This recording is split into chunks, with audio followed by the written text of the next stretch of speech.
നിശ്ചയിക്കുന്നത് ഉറപ്പില്ല. അതാണോ എന്ന സംശയം നിങ്ങൾക്ക് അങ്ങനെ തോന്നുന്നുണ്ടോ?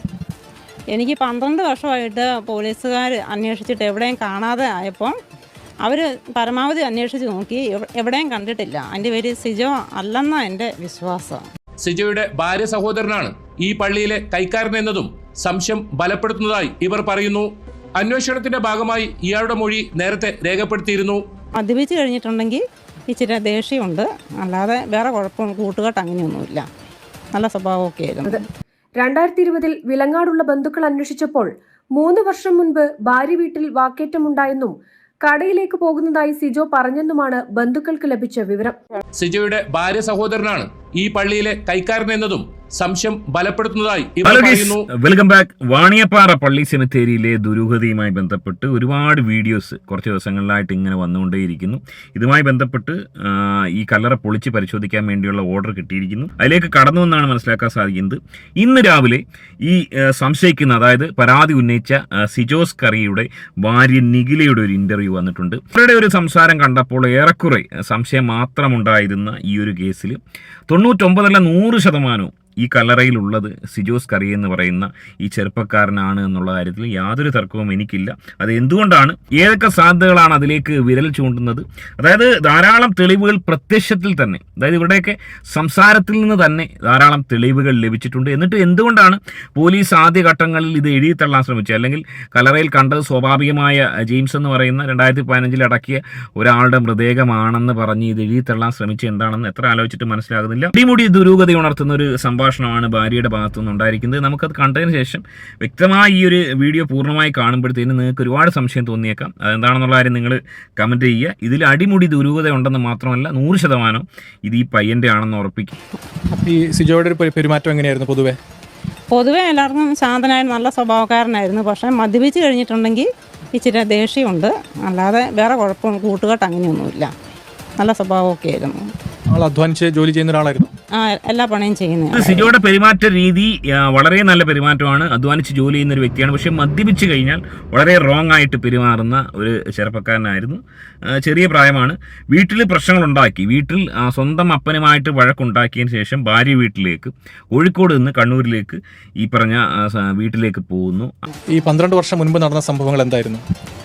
12 വർഷം മുമ്പ് കാണാതെയായത്, എൻ്റെ ചാച്ചൻ വീട്ടിൽ ചെന്ന് കഴിഞ്ഞപ്പോൾ അവിടെ തിണ്ണെ കിടന്നുറങ്ങുന്നത് കണ്ടു.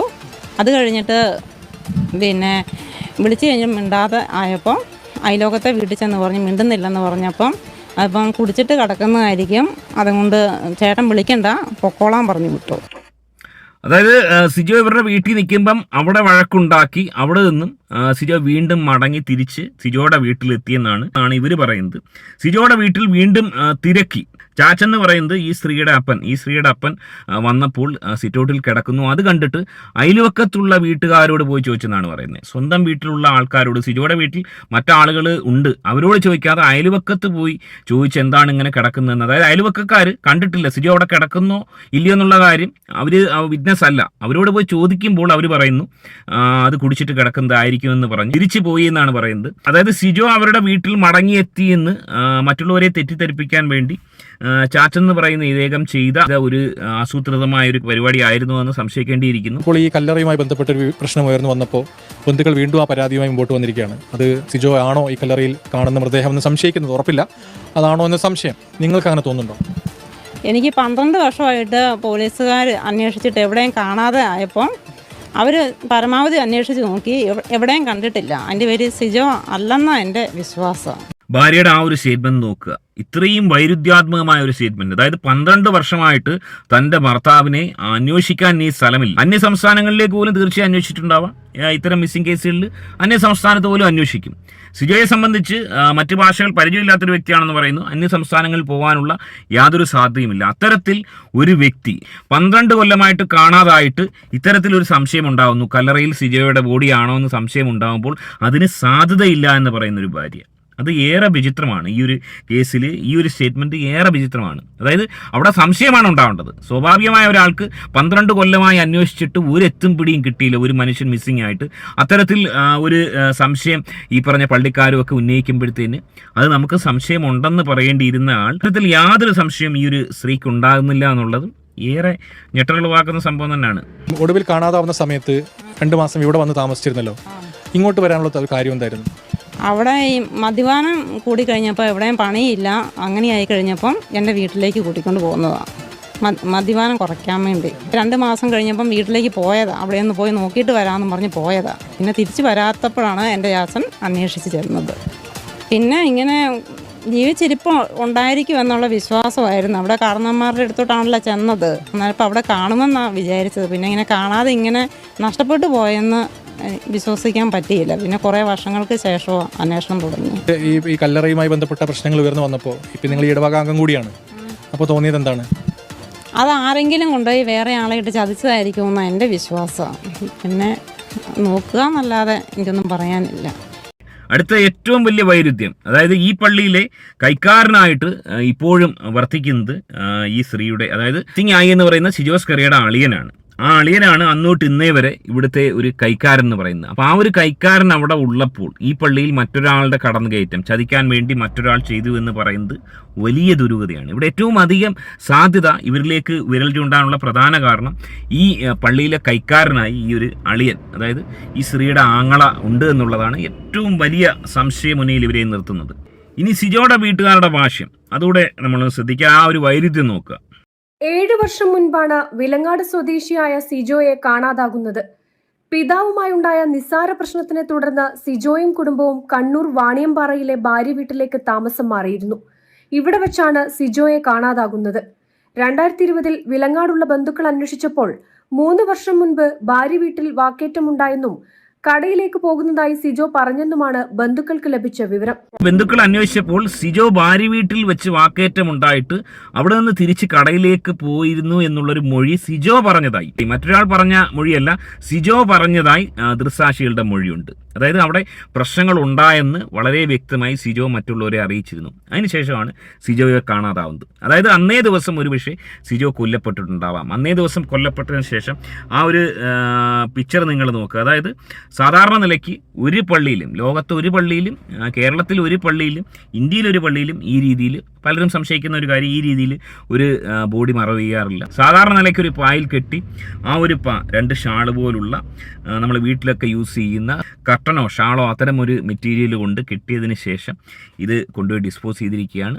ഏറെ ദുരൂഹത. ഒരിക്കലും ഒരു ആദ്യം ഈ പറഞ്ഞ ജെയിംസ് എന്ന് പറയുന്ന ഒരാൾ ആത്മഹത്യ ചെയ്തതായതുകൊണ്ട് ആ ഒരു പോസ്റ്റ്മോർട്ടത്തിന് ശേഷം ഇതിങ്ങനെ കൊണ്ട് അടക്കിയായിരിക്കുക എന്ന് പറയുന്നത് വലിയ മണ്ടത്തരമാണ് പോലീസന്മാർ അങ്ങനെ പറയുന്നത്. യാതൊരു കോമൺ സെൻസ് ഉള്ളവന്മാരാണെന്ന് എനിക്ക് തോന്നുന്നില്ല. അതായത് പോസ്റ്റ്മോർട്ടം നടത്തിയാൽ പോലും, അല്ലെങ്കിൽ ഈ പറഞ്ഞ തെമാടിക്കുഴി അടക്കുന്ന ആളുകളെ പോലും ശവപ്പെട്ടി ഇല്ലാതെ ഏതെങ്കിലും പള്ളിയിൽ അടക്കുമെന്ന് എനിക്ക് തോന്നുന്നില്ല.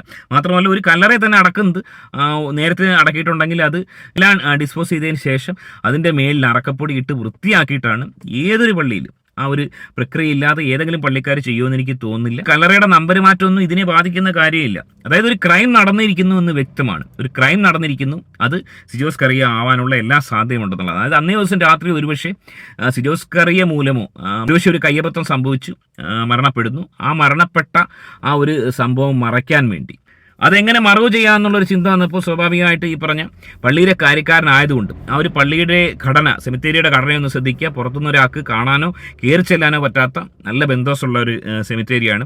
അത്തരത്തിൽ ആ ഒരു സെമിത്തേരിയിൽ പള്ളിയിലെ ഒരു കാര്യക്കാരന് മാത്രമേ ആ ഒരു സംഭവം നടത്താൻ സാധിക്കത്തുള്ളൂ. ഒരുപക്ഷെ ഈ കുഴി മൂടുന്ന, കുഴി വെട്ടുന്ന ആൾക്കാരിൽ ബന്ധമുണ്ടാകും. അവർക്കൊല്ലോ എന്തെങ്കിലും നക്കാപ്പിച്ച് കൊടുത്തതിന് ശേഷം അവരെ സ്വാധീനിച്ച് ഇത്തരത്തിലൊരു പ്രക്രിയ ചെയ്തതായിരിക്കാമെന്ന് തന്നെയാണ് സംശയിക്കുന്നത്. നവംബറിൽ അവർ ഇവിടുന്ന് കൊണ്ടുപോയിരിക്കുന്നത് ചെറുക്കനെ. കുറ്റിയാടി പോലീസ് സ്റ്റേഷനിലാണ് ഞങ്ങൾ പരാതി കൊടുത്തത്. അത് കഴിഞ്ഞ് വെച്ചിട്ട് ഇവിടെ ഒരു ഇവിടെ കൊണ്ടുവന്ന് വിട്ട് കഴിഞ്ഞപ്പോൾ ഞങ്ങൾ കുറച്ച് ചെറുക്കൻ അവിടെ ഉണ്ടായിരിക്കുമെന്നാണ് വിചാരിച്ചത്. അങ്ങനെ ഇല്ലെന്നായി കഴിഞ്ഞപ്പോഴാണ് എല്ലാവരും പറഞ്ഞ് പരാതി കൊടുക്കാൻ പറഞ്ഞിട്ട് ഞങ്ങൾ പരാതി കൊടുക്കുന്നത്. സംശയം ഇപ്പം ഇങ്ങനെ ഈ വാർത്ത വന്നപ്പം ഇത് കേട്ടത് കൊണ്ടാണ് എല്ലാവർക്കും ഒരു സംശയം. 3ാമതൊരു ബോഡി ഉണ്ടെന്നാണ് അച്ഛൻ്റെ ഒരു സംസാരത്തിൽ നിന്ന് മനസ്സിലായിട്ടുള്ളത്. അതിൽ നിന്ന് ആണ് FIR ഇപ്പോൾ രജിസ്റ്റർ ചെയ്ത് കേസ് അന്വേഷണം നടക്കാൻ വേണ്ടി പോകുന്നത്. തുടർന്ന് പരിശോധന അടക്കമുള്ള ശാസ്ത്രീയ പരിശോധന എല്ലാം നടക്കും. സാനിഫിക്കേഷൻ മറ്റുള്ള എല്ലാവിധ അന്വേഷണം നടക്കും. എല്ലാം കറക്റ്റായ രീതിയിൽ തന്നെ. നിലവിലെ പോലീസ് അന്വേഷണത്തിൽ തൃപ്തിയുണ്ടെന്ന് പള്ളി വികാരി ഫാദർ ജിൽബർട്ട് കോന്നിയിൽ പറഞ്ഞു. കല്ലറയിൽ 3 മൃതദേഹങ്ങൾ ഉണ്ടെന്നാണ് സംശയിക്കുന്നതെന്നും ഫാദർ ജിൽബർട്ട് കോന്നിയിൽ കല്ലറ തുറന്ന് പരിശോധിക്കണമെന്ന കാര്യത്തിൽ കൃത്യമായ ക്ലാരിറ്റി വന്നു. അതായത് FIR ഇട്ടു, ഞങ്ങൾക്ക് അതിനകത്ത് മൂന്നാമതൊരാളുടെ ശരീരം ഉണ്ട് എന്നുള്ള സംശയം വന്നു. ആ സംശയം തീർച്ചയായിട്ടും കല്ലറ തുറന്ന് അത് DNA ടെസ്റ്റ്, സയന്റിഫിക് ആയിട്ടുള്ള ടെസ്റ്റുകൾ നടത്തി ആ സംശയം ദൂരീകരിക്കുമെന്ന് പോലീസ് കൃത്യമായിട്ട് ഞങ്ങളോട് പറഞ്ഞിട്ടുണ്ട്. We are very happy with that. കുറച്ചാൾ മുമ്പ് കൊച്ചിയിൽ ഒരു സ്ത്രീയുടെ ബോഡി ഇതേപോലെ വീപ്പയിൽ സിമെന്റ് ഇട്ട് കടലിലിട്ടതിന് ശേഷവും കണ്ടെടുക്കുകയുണ്ടായി, പ്രതിയെ പിടിക്കുകയുണ്ടായി. അതായത് എത്ര കാലം കഴിഞ്ഞാലും ക്രൈമുകൾ പിടിക്കപ്പെടാനുള്ള ഒരു സാധ്യത, ഒരു തുമ്പ് എവിടെയെങ്കിലും ഉണ്ടാവും. അത്തരത്തിൽ പിടിക്കപ്പെടുന്ന ഒരു ക്രൈമായി മാറാനുള്ള എല്ലാ സാധ്യതയുണ്ട്. ഒരുപക്ഷെ ദൃശ്യം സിനിമയിലെ ജോർജ് കുട്ടി ചെയ്തതിനേക്കാൾ വലിയ ഒരു ക്രൈമാണ് ഇവിടെ ഈ പറയപ്പെടുന്ന പ്രതി ചെയ്തിരിക്കുന്നത്. ഒന്നോ ഒന്നിൽ കൂടുതൽ ആളുകളോ ഇതിൽ പ്രതിയായി വന്നിട്ടുണ്ടോ എന്നാണ് പ്രത്യക്ഷത്തിൽ ഒരു 3 പേരെങ്കിലും ഈ ഒരു സംഭവത്തിൽ ഇൻവോൾവ് ആയി കാണുമെന്ന് തന്നെയാണ് മനസ്സിലാക്കുന്നത്. തലശ്ശേരി അതിരൂപതയുടെ കീഴിലുള്ള കണ്ണൂർ അയ്യൻകുന്ന് വാണിയപ്പാറ ഉണ്ണേശിപ്പള്ളി സെമിത്തേരിയിലെ 38-ാം നമ്പർ കല്ലറയാണ് തുറന്നു പരിശോധിക്കുന്നത്. 2020 ദുരൂഹ സാഹചര്യത്തിൽ കാണാതായ സിജോ സക്കറിയുടെ മൃതദേഹം ഈ കല്ലറയ്ക്കുള്ളിൽ ഉണ്ടെന്ന സംശയം ഉന്നയിച്ച് കുടുംബം രംഗത്തെത്തുകയും DGPക്കും ആഭ്യന്തരമന്ത്രിക്കും പരാതി നൽകുകയും ചെയ്തിരുന്നു.